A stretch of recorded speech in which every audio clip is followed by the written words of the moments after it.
For those of you that can't see me when I'm not on camera, I'm striding across the room, so that's why you're seeing me get my steps in here.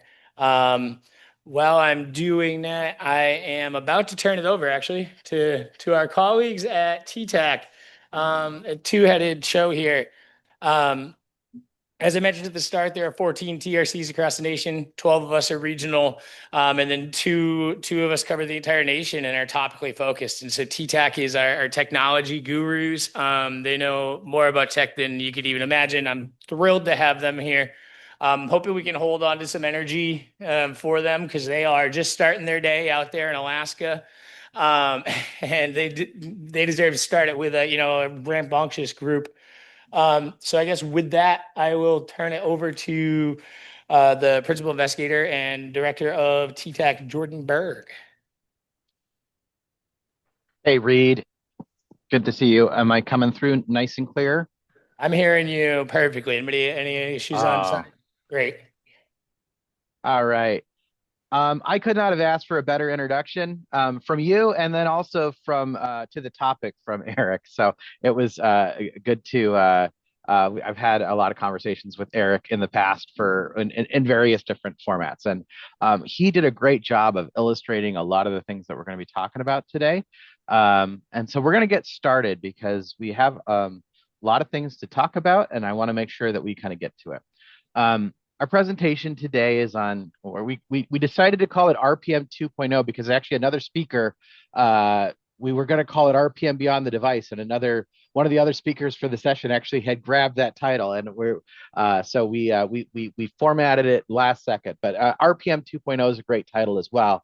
The two is also significant because this is actually a two-part presentation. So I'm going to talk a little bit initially about some of the trends that we're seeing in technology and kind of some of the things in the space. And then you need to stay tuned and because my coworker Calvin, who's our principal investigator, or not principal investigator, our technology specialist, is actually going to be doing the second part of this presentation, and that's a lot of fun and a lot more interactive than what I'm going to be sharing. So if you're getting a little sleepy watching mine, don't worry, Calvin's coming. Um, so today's session is about remote patient monitoring, but we're going to frame it a little bit differently than just a device overview.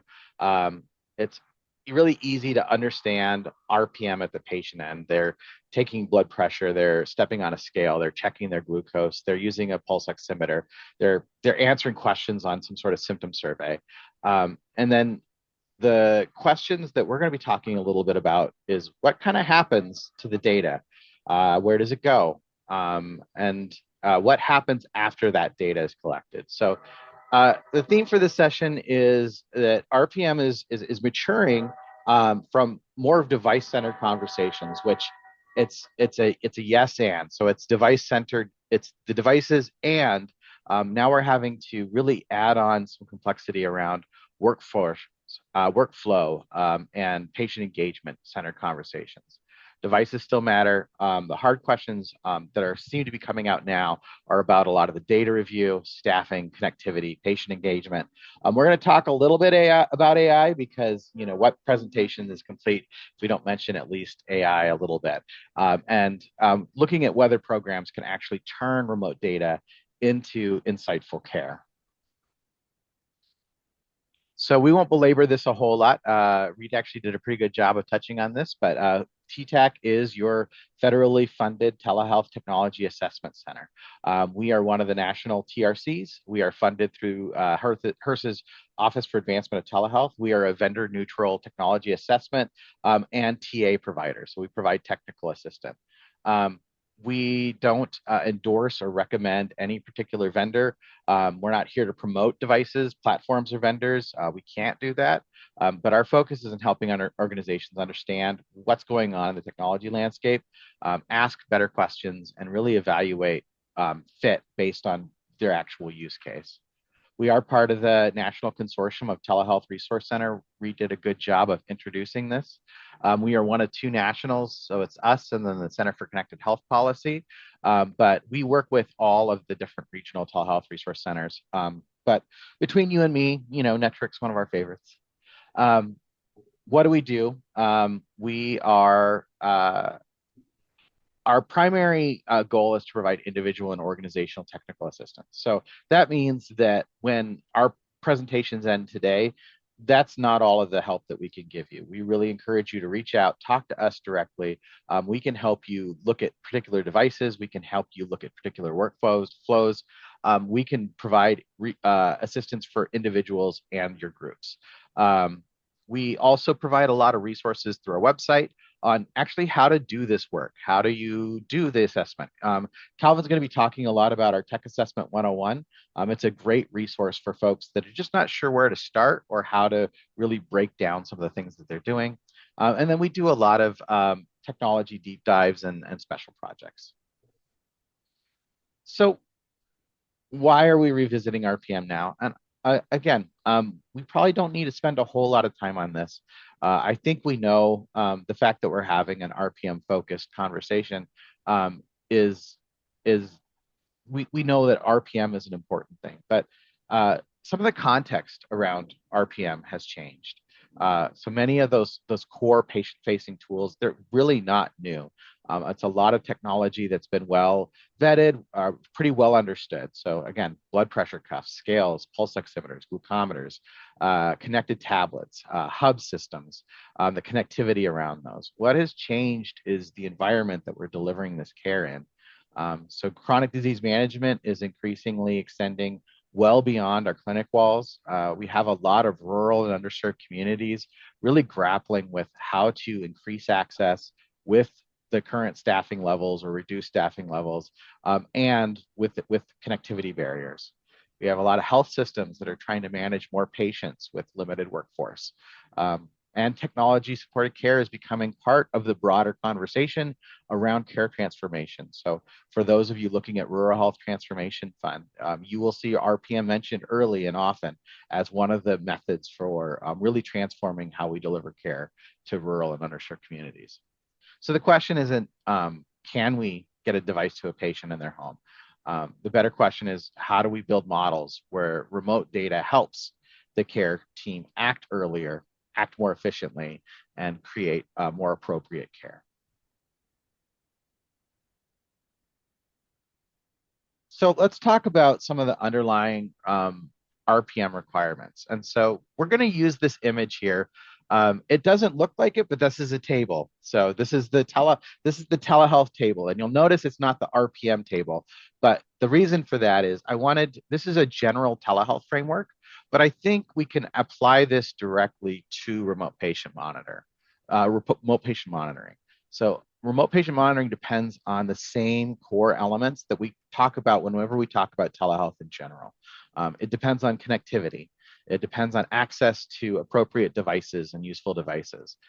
It depends on the ability of patients to engage with and use digital literacy and readiness. And it really depends, and this is one that we'll hammer home again and again, having access to the right providers and support services. So we can have a patient, they can have a good device, they can't connect to it, if they don't understand how to use it, if they don't trust the process, or we don't have a care team that can act on the data, we're not going to be able to support remote patient monitoring. So those are the legs that RPM stands on. And we want the devices to collect the data. We need the platforms to organize and make sure that we're seeing the right data. And we need the program teams to turn that data into care. So why RPM 2.0? What's really changed in the RPM space?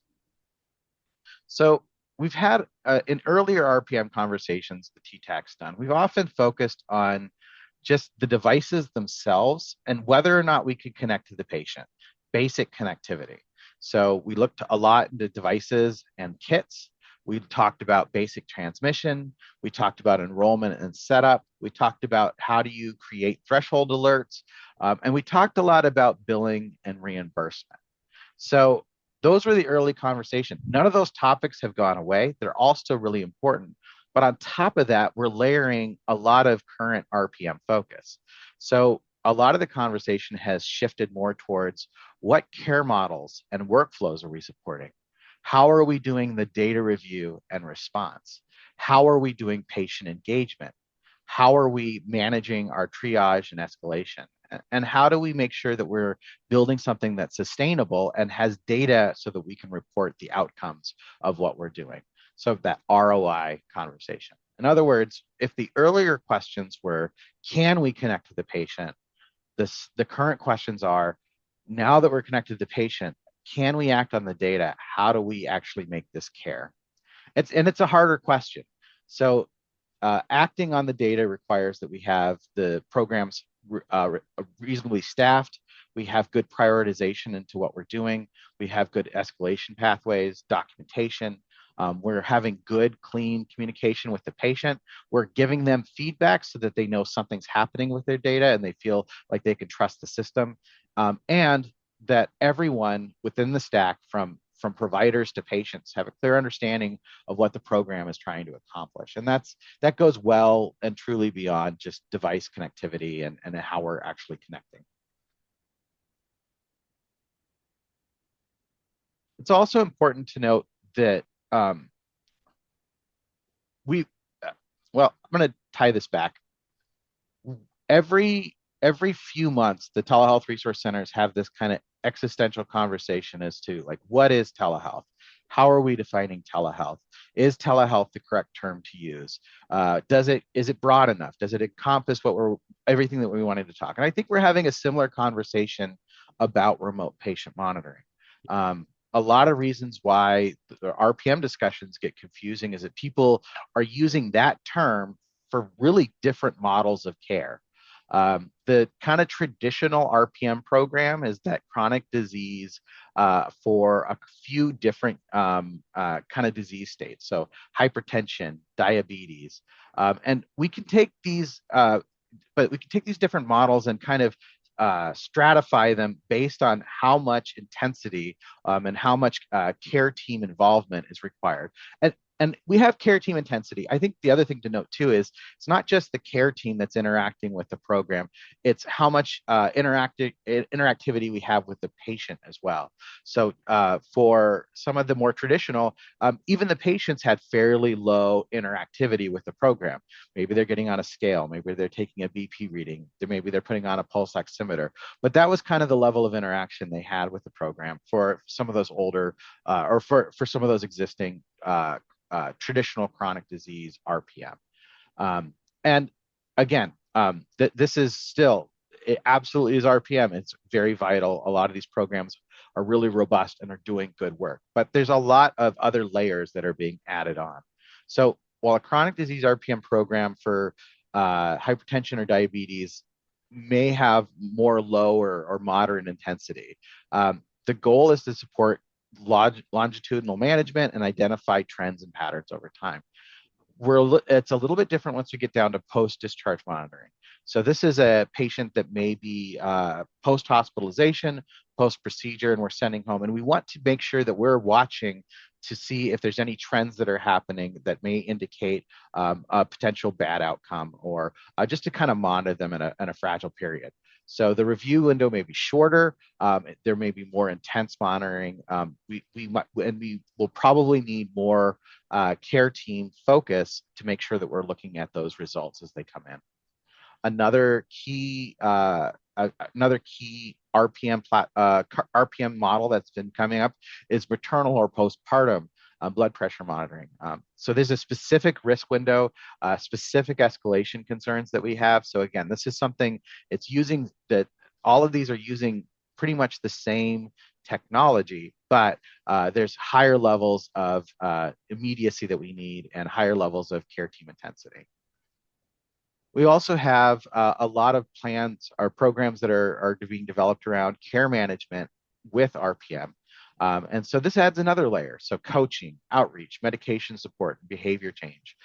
So the acuity may be lower here, but the level of interactivity we have to have with the patient because we're doing maybe video calls, or we're doing phone support, or we're doing a lot more documentation and kind of working directly with the patient for a particular outcome. So that really increases the care team intensity. And finally, we want to make sure that we're mentioning this hospital at home and these higher acuity care at home. And this may be actually this is where some of the technology actually changes. It goes beyond the blood pressure cuffs and the scales and the pulse oximeters. It involves different staffing, different expectations for responsiveness, different tolerances for downtime or delayed data. And we'll talk a little bit more about the urgency of data and how it affects our care plans. So the key point is we can use similar devices to support really very different workflows, different levels of immediacy and risk, and then with different levels of staffing intensity. So we want to make sure that when we are talking about RPM, we're really kind of defining what are we saying? What do we mean when we're talking about RPM? And kind of stratifying it so that everyone on the team knows what we're looking to support.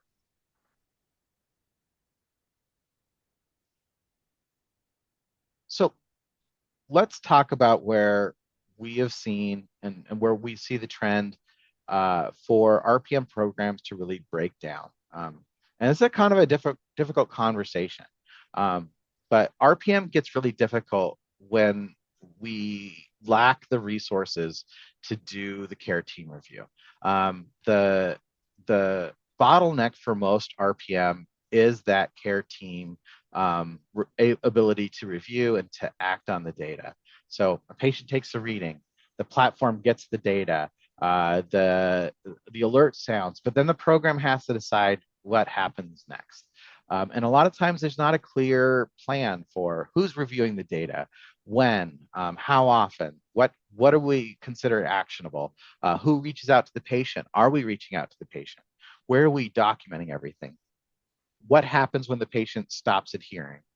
So a lot of times the bottleneck is not the measurement itself. It's not getting the data into the system. The bottleneck is the handoff from that data collection, the platform review into that response and follow up with providers. I do want to make sure that we're phrasing this carefully. RPM will not succeed just with measurements. It's not about measurements alone. We can do the measurements. A lot of RPM programs are really strong at getting data into the system. It succeeds when we are able to turn that data into insight and act on it. There's a lot of research, a lot of literature that we can point to that really shows that workflow changes in how much data that we're receiving, integration into care plans. Those are the major challenges that a lot of RPM platforms really struggle with as they kind of get beyond just the initial technology barriers. So it really brings us to a couple, a set of core questions that we need to consider along some of those categories. So before we really start looking at more alerts, more automation, even like, looking at, AI or other technology that we want to add, we really need to answer some of these core questions. So in the review stage, program has to define who's watching the dashboard, how often the data is reviewed, what gets reviewed by staff versus what gets reviewed by the vendor. Are we outsourcing the review and then just critical alerts get sent to our staff? Is there an outside support team that we're working with? In the response area, we have to consider the program needs that, or how do we define the thresholds for our triggers? Who contacts the patient? What happens after hours? Who has the authority to change the care plan based on the data that actually comes into the system? For closing the loop, and I think this is one of the areas that we see that's the biggest challenge. So the program really needs to show where follow-up is documented, how the care team knows that the issue is resolved, but maybe more importantly, how the patient knows that their data is being acted on. And we'll talk about this more later, but making sure that there is a feedback loop, that information is getting back to the patient so that they know, hey, I am doing the thing that I need to do. I am getting the data into the system. Is the data being acted on? So we're going to spend just 2 slides and talk about AI and RPM. I don't want to belabor this point too much. We talk a lot about our AI recently within TTAC and within the TRCs in general. But I do think that there are places within this model that we've kind of talked about, this patient reading, RPM platform, care team review, and follow up, where we can inject AI and actually use AI to help. And it's not necessarily in the RPM platforms themselves. A lot of this is within the care team review, creating some of the tools. So let's talk about this and understand that this is just an example. There's a lot of places that we could use AI, but these are some of the examples of maybe some reasonable places for us to inject AI into the system. At the platform level, AI may help with trend detection or prioritization. We've seen this a lot more with like stethoscopy, with ECGs. There's a lot of kind of trend monitoring tools. We that It might be a little bit more future focused, but using AI to look for RPM trends and be able to create those trend lines and identify patterns that are really hard for humans to detect, is absolutely something AI might be able to help with as we kind of move into the future. Um, Helping with triage and prioritization is also something that AI can help with within the RPM platform.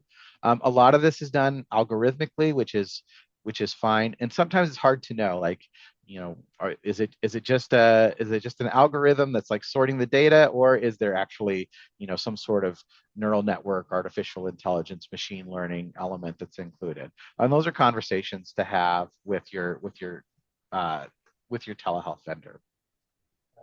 Within the care team review, this is where we've seen a lot of AI actually take off across telehealth, is actually in helping with AI summarizing readings, creating summaries of all of the RPM data that we've seen for when you're having the patient come in for a visit, highlighting recent changes, doing support documentation and education. Those are things that we've seen AI working in, that we can add to the RPM workflow. At the follow-up level, there's the potential to use AI to help with support reminders, kind of some of those patient nudges, patient education prompts, or symptom check-ins. But these are very different types of AI use. Some are administrative, some are engagement tools, some are looking much more like clinical decision support. So just know that throughout the whole AI kind of story, or throughout the whole RPM story, we can be kind of having some of these AI discussions. But the closer a tool gets to triage, diagnosis, or treatment recommendations, or we want to make sure that we're applying much more validation, oversight, and accountability. And at the end of the day, it's that care team, it's the providers that are responsible for the outcomes for the program. And we want to make sure that we're doing our due diligence to make sure that we're getting the best results for the patient. And that leads us into the next slide. AI is useful, but it's not an autopilot. There's real value for AI in RPM. Again, some of the things we talked about: surfacing trends, prioritizing patient panels, summarizing readings. Those are meaningful possibilities. But as programs grow and data volume increase, we need to start asking these key questions. If we are using AI, what's it actually doing? Was it validated for the population that we serve? Can staff override the recommendations and decision support output for the AI? What happens when it's wrong? Because it will be wrong. Who remains accountable? Who's actually owning the quality of care that we're providing for the patient? So they're not meant to, the questions aren't really about shutting down AI.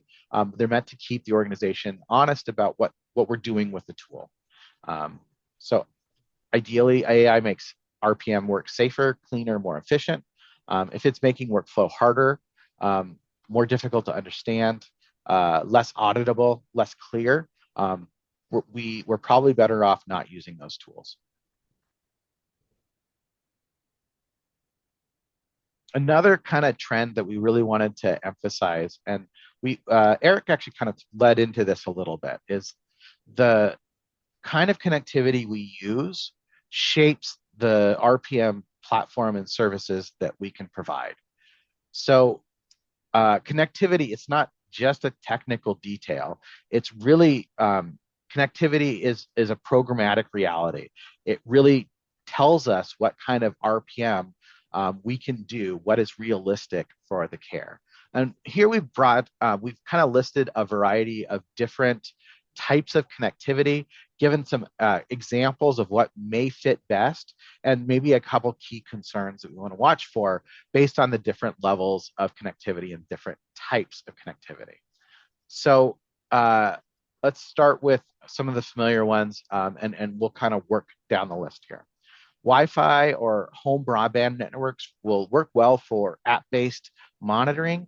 And if we need to use video to support our care, we will need some sort of high-speed internet connectivity.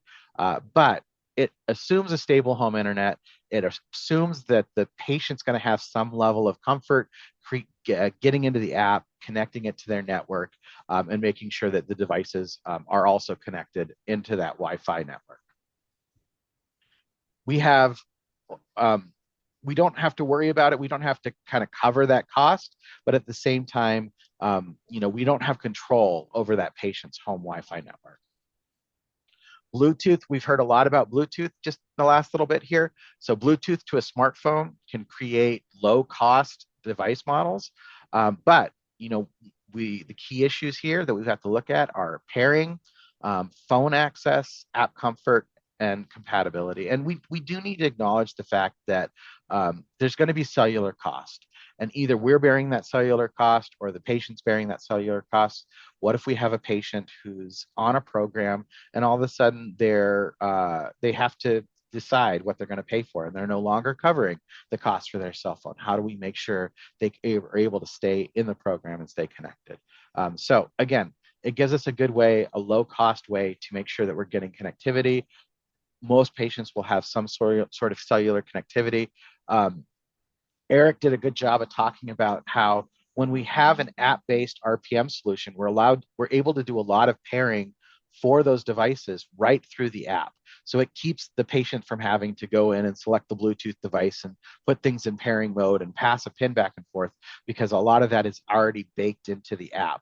And then just like they were saying, is like when you switch to another device, you just log into the device again and it knows which devices should be in the home and it's able to automatically connect to those as well. So that's the Bluetooth. Um, for for another way that we can connect is with cellular devices or hubs. We're actually seeing a lot of these in kind of single device or more focused use case device. So these are glucometers or scales or blood pressure monitors that have SIM cards, cellular, actually built directly into the device. So this means that there's no real setup that has to happen, really reduces the burden around setup, especially for single device or kit-based programs. They depend on cellular coverage. The main challenge for a lot of these is kind of twofold. One is there are a lot of cellular coverage gaps still that exist. So it may work for some of your patients. It may not work for all of your patients, depending on the rurality of your communities that you're serving. You may have a lot of patients that are in kind of service area gaps. So, but the other big challenge around that is that for each of those devices, if it's got a SIM card in there, there's going to be some sort of recurring cellular cost. A lot of programs, one of the ways they get around this is actually they have a hub that plugs into the wall, and then that's where the SIM card is, and then all of the other devices connect to that hub via Bluetooth. So it's Bluetooth to the cellular hub, and then cellular hub to send the data out to the platform. So these are kind of a key way. We have cellular in here. This is a emerging topic. We have a hard time talking about connectivity and not talking about cellular or satellite. Sorry. So satellite is it's more of for making sure that we have stable connectivity in really rural and remote locations. It can help with mobile care. It can help with temporary care, but it's really generally not the automatic answer for every home RPM situation. It's fairly expensive to install. It's fairly expensive to support over time. You have to have clear sky view support and service tier. But what it does work as is a backbone and a backup to existing terrestrial broadband connectivity. And we just wanted to make sure that we mentioned it here because it is a common conversation that we have, especially around a lot of the changes happening with low Earth orbit satellites and the connectivity there. One thing that is important to mention, and as you're having conversations with your RPM vendor, it will probably come up. And if it doesn't come up, it's probably worthwhile for you to bring it up, is almost all of the traditional RPM platforms that we'll engage with have the ability to store and sync. And so that really is very helpful for very remote locations for those low acuity, kind of low touch plans. So if you're running maybe a glucometer program or you're running a BP program, when the patient can't sync them all the time, but sometimes they can actually take the hub and take it with them when they run into town and when they actually have that cellular connectivity. As soon as that cellular connectivity is able to be maintained, all that data that has been stored within that system or that platform is then synced. Obviously, this is not appropriate for urgent emergent workflows. You wouldn't want to run a hospital at home program on a sync kind of basis. But for some of the lower acuity trend monitoring, this is actually a good way for us to make sure that we get that data in, even if it isn't as up to date and as fresh as it's kind of detached from the point of measurement. So the point that I'm trying to make here is that it's not one connection type is best. The point is to match the connection type to the care model and to figure out what are we trying to accomplish, how are we doing this, and then picking the connections and the connectivity that's going to really do the best for our patients. In a similar vein, we wanted to talk a little bit about another thing that really impacts our use case is the timeliness of the data. And we've kind of hinted at this a little bit, but we're just going to draw a bright line under this. So not all RPM data has the same level of a criticality and urgency. For general trend monitoring, like hypertension, diabetes, weight trends, routine systems. These readings can sync later. They could sync hours later. They could sync days later and will still be clinically useful. The value really comes from those patterns over time and kind of the adherence to a program rather than getting those immediate responses. As we move from kind of the general trend management into more time sensitive, we like, for example, post-discharge monitoring, those maternal and postpartum BP programs we talked about, critical or worsening symptoms. This is where the review window starts to matter significantly more. And finally, at the very right-hand side of the scale, we have our really high acuity remote care or care that requires video or direct interaction with the patient. With these, the expectation is that we have real-time, reliable connectivity, that we're able to provide that timely review as close to the time of measurement as we can possibly get it because of the need for escalation. So this is why it's kind of risky to talk about RPM being all one thing. The urgency of the data, as well as the way we connect, it really does shape how and what workforce plans or what plans we can actually deploy. So the urgency of the data should shape the connectivity model, the staffing model, escalation pathways, and the technology requirements. I am hoping I am underlining some points that have already been made by some of the other speakers today. And if I am, that probably means I'm doing a good job. Hopefully this is new information that you're getting. But one of the big trends and changes that we're seeing in this kind of RPM 2.0 landscape is that if we want our RPM programs to be more than just successful on paper, we have to put them into practice and we have to realize that collecting the data is not the same as engaging with a patient or engaging with the data. We can assign a device. We can send out reminders. We can get the readings. We can put that information into a dashboard. But if we're going to have successful programs, it has to go beyond that. Patient engagement requires that we work with the patient and in the onboard and setup, that they are comfortable with the technology. When they have a problem, it requires that we provide troubleshooting and make sure that we are getting them back up and running and resolved as quickly as possible. It requires that we do education and coaching with the patient to make sure that when they get a reading that they don't understand, or when they see a trend that is alarming to their providers or to the patient, that we're able to address it. It means that we need to engage with them in the language and at the level of accessibility that they're able to ingest this information. They need the feedback loop, and they need to be able to trust that their data is actually being seen and is actually being used. Patients that are feel like their data is being engaged with are more likely to stay engaged with the RPM program. When RPM feels connected to their care, they're likely to stay on the platform and stay engaged. So we're seeing more and more programs that it's patient engagement isn't an afterthought. It's not a secondary or third tier that we're doing. It's built into the program. And a lot of the platforms and a lot of the tools are actually designed to engage with the patient more frequently, more often, and to really track when they're starting to drop off or starting to disengage from the program, and allowing us to kind of make sure that we're re-engaging with them. Really important in rural, underserved, high barrier settings where technology access, trust, health literacy, and support resources just are either not available or just vary widely. So we're going to hit this a little bit lightly. I would imagine these are things that are at the front of the minds for folks. Why does some of this matter now? What are some of the trends kind of at a national level that they're adding some urgency to this? So this isn't a policy deep dive, but it is really important context. RPM is increasingly becoming a broader part about how we do technology supported care transformation. Rural Health Transformation Program is funded through CMS. It's focused on rural care transformation.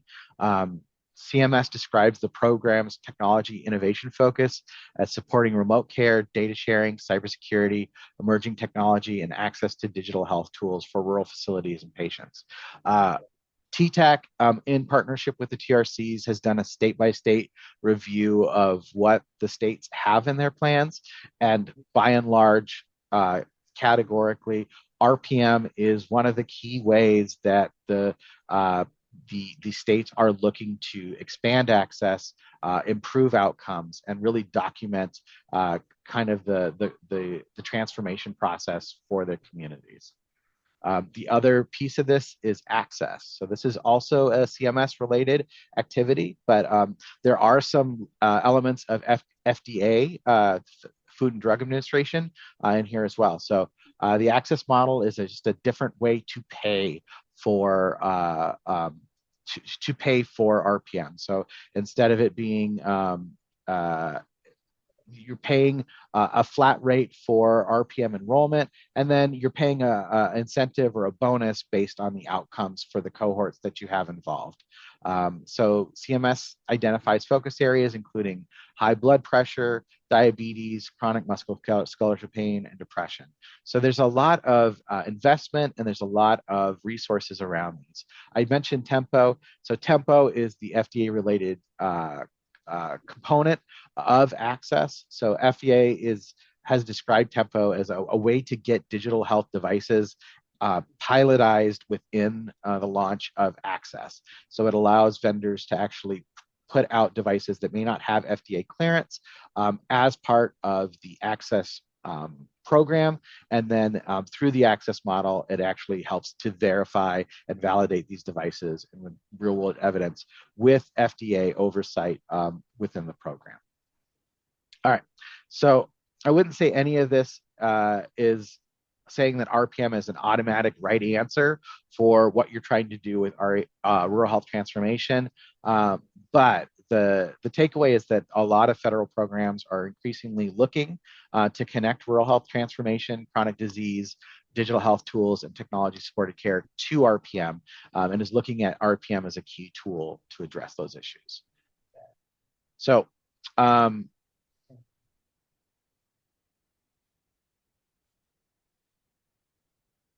we're gonna again, we want to look at this filter, and this is kind of just drawing a line, kind of underlining some of the things that we've been talking about throughout the conversation today.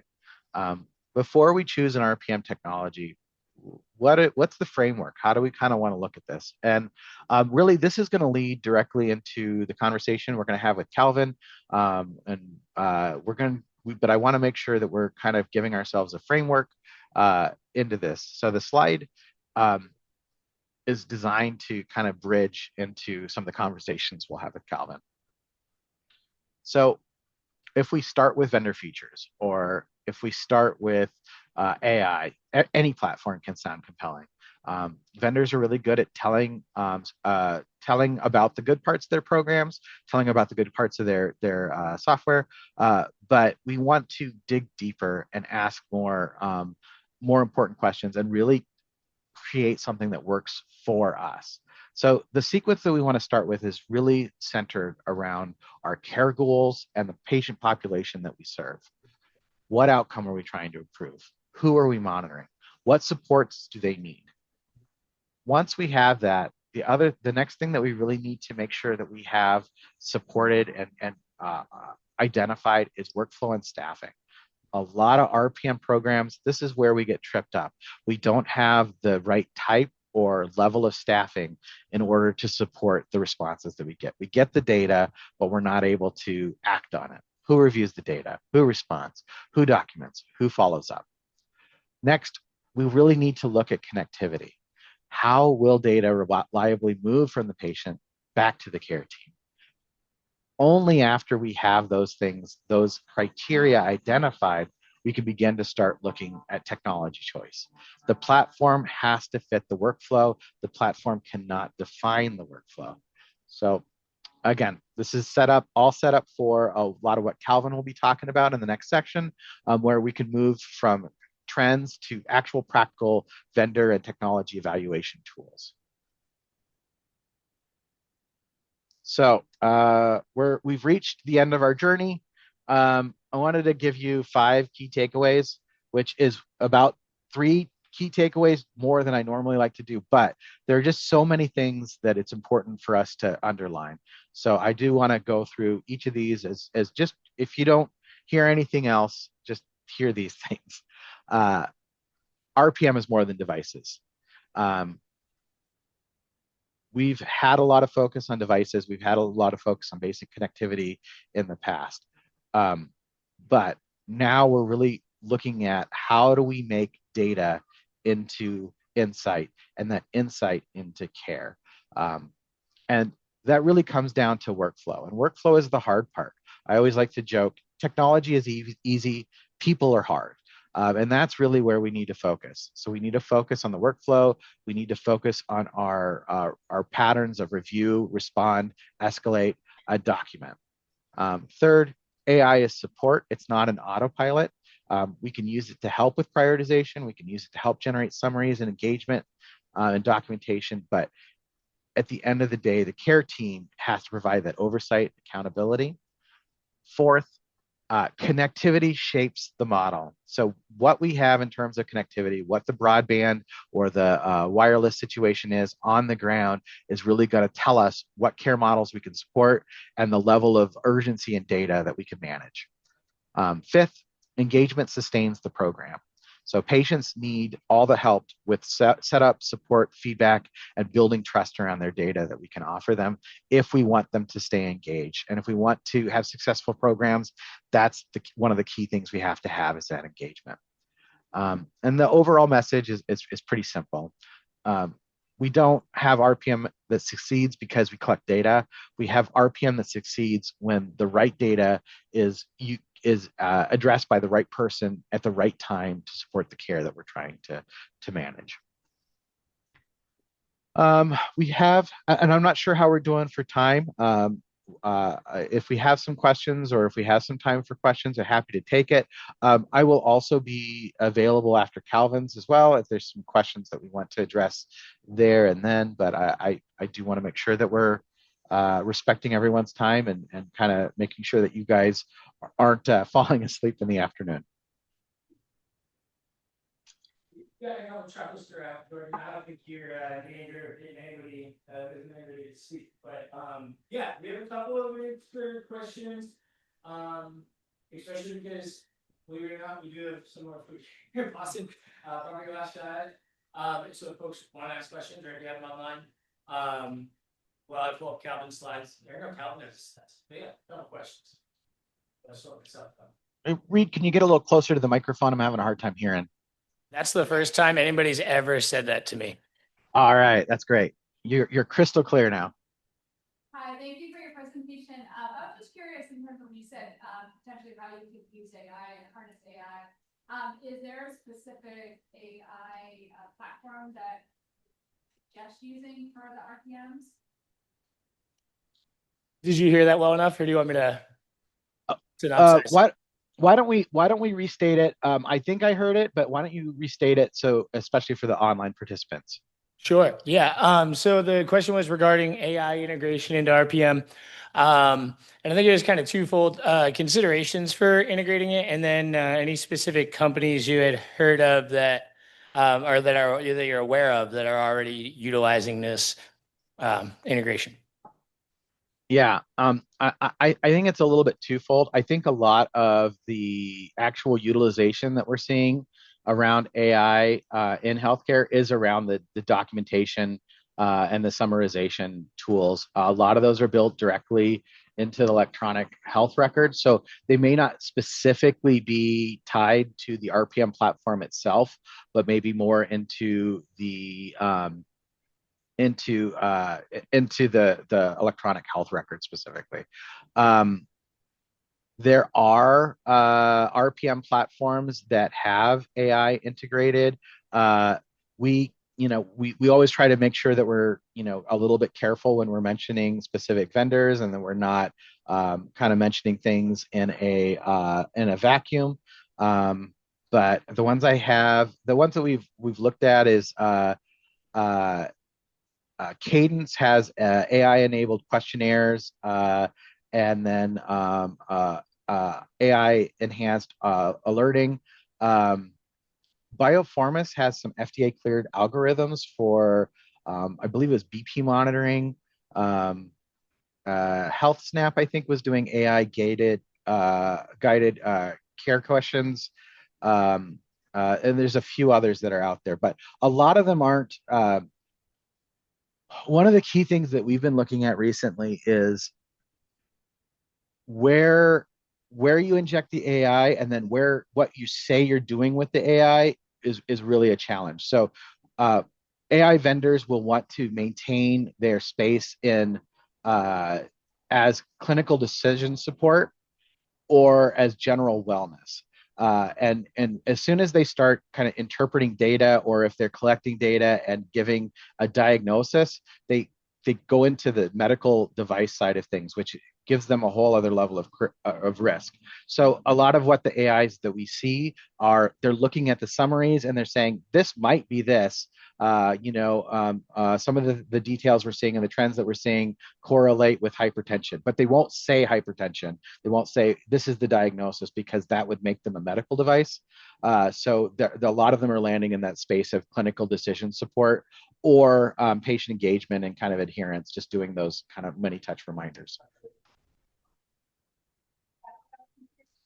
Sorry, that was a little general and vague. If it was like an extra platform, how do you manage that for like technical?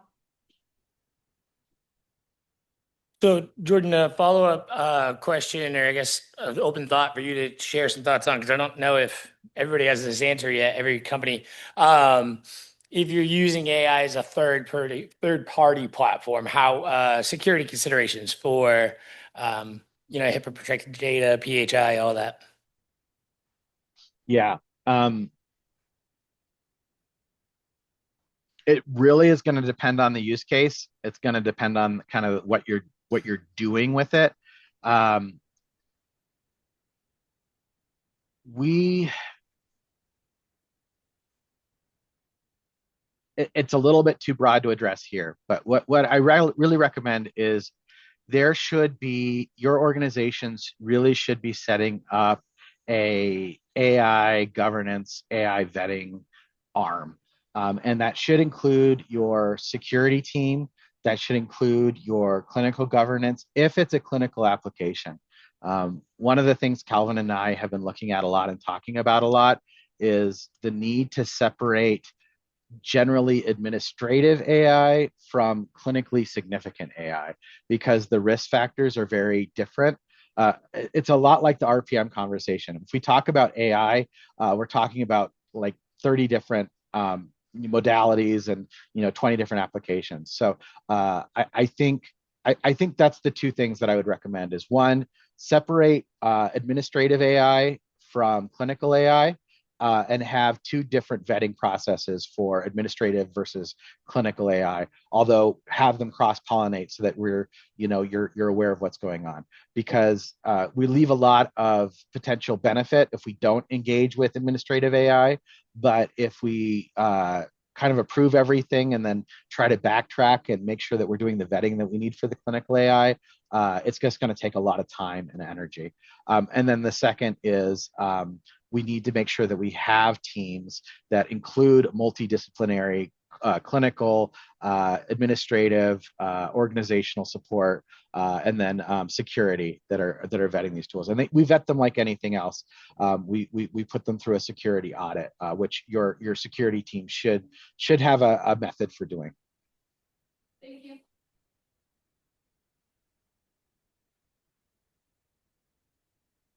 I'm not seeing anything in the virtual chat, although my colleagues at Netric and Nira and now T-Tech, we're all watching it. So I think those got answered as they came in probably. Any other questions from in person before we transition over to Calvin's content? And I'll stick around. So if we have time after Calvin's, I'm happy to answer questions then too. Yeah. About 30 years. So yeah, instead of taking maybe a 15-minute break or 10-minute break, maybe folks could rest from now as we grab snack. It's 2:06. Maybe we have Calvin start up around like 2:10, 2:11. That sound good? Awesome. So Jordan, we're Jordan and Calvin and everybody online. The in-person group is going to shorten our break right now. We're going to shorten it down to about 5 minutes. Stretch, get some last caffeine here before people deal with Boston traffic. And then we'll probably get started with you guys at like 2:10, 2:11. Okay, Sounds great. Good. Thanks, Reed. Thank you.